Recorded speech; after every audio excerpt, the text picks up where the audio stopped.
Welcome to week 5 of organizational politics. This week, you continue to probe in survival of the savvy. The chapters that are assigned to you are those associated with Part 3, Leadership Savvy Tactics to Detect Deception. You will need no encouragement to read these chapters and underline them and review them. I find this a very difficult lesson. I just want to believe the best. I look for the best. I want to think on the most excellent things. I want to expect the best of people. But as we do that, we have to understand that especially because you are the leader, people will try to deceive you. Some of them may do it purposefully. Others just do it because they want to stay under the radar. Some of them are in fear and not sure how you'll respond. But for whatever reason, you must be careful as the leader because people will deceive you. How do you handle it? How do you discover it? This is good. This is good. Also, this week, you finish up this book, Power Politics, Organizational Change. And it really does deal with the change process. In Chapter 8, there is Cotter's 8 Steps of Transition, which is, that's a kind of a classic one. It's a good piece. That's page 248. But I find this piece on 250 to be just superb. It looks at 4 different kinds of situations and how to assess them, and then how do you respond to them. It's good stuff.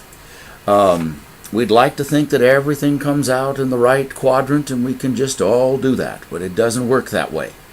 And it's understanding the context. It's a powerful piece. This chapter is full of so much good stuff, especially on dealing with change and the political skills it takes to make that happen.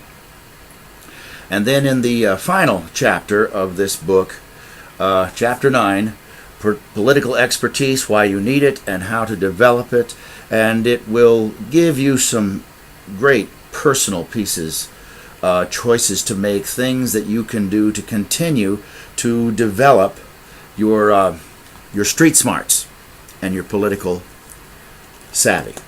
So this is moving toward the idea of developing your competency, which we'll continue to study into week 6.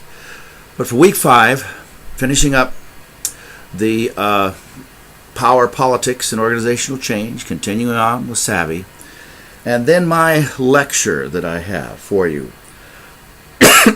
I have a note with it. This lecture is non-academic.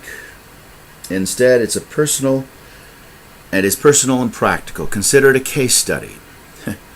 It's my case study. It was the most difficult one to write, actually.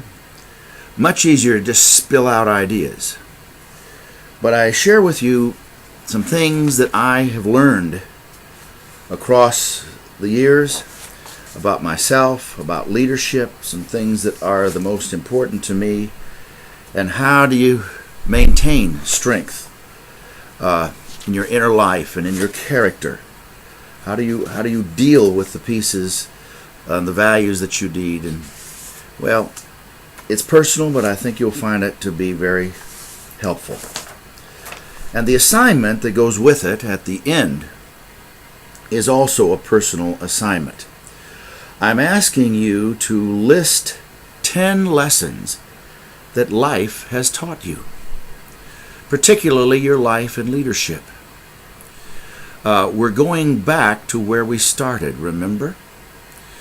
Your opening piece for this class, you read 25 lessons that the provost at the university where I taught had learned from life, and she shared those in a great and meaningful way at a convention for leadership. Now you're beginning to develop your own list. Get the first 10 out there for this week. And there's another reason why you have that, and of course you'll post that in Outlook. That also gives you a way to start thinking about the political wisdom that you as a team in your wiki team have learned in these last few weeks. Because this week on your wiki, you will be putting together, collecting, gathering the insights, the lessons, the principles that you have learned about leading in a political situation. And you're going to find a way to express those to us. Some of you will do it in a written form. If you want to get, a little bit more technical, you may do that. But the point is that you've got to work together to gather that information and be able to present it. Connect it to the book, connect it to the readings, but also connect it to your life experience. In other words, draw the lines, get the pieces together, and help us understand the political wisdom that you, your team, have discovered. In week 6, everybody's going to go on all the wikis and have an opportunity to look at that political wisdom and exchange back and forth ideas and share the stories of how we have found those same things true in our life. I think it's going to make a great end to a wonderful but challenging class. Political leadership, what we're calling realistic leadership. It is so difficult, but it really is the heart of what we have to do. And we're bringing it down to the last 2 weeks.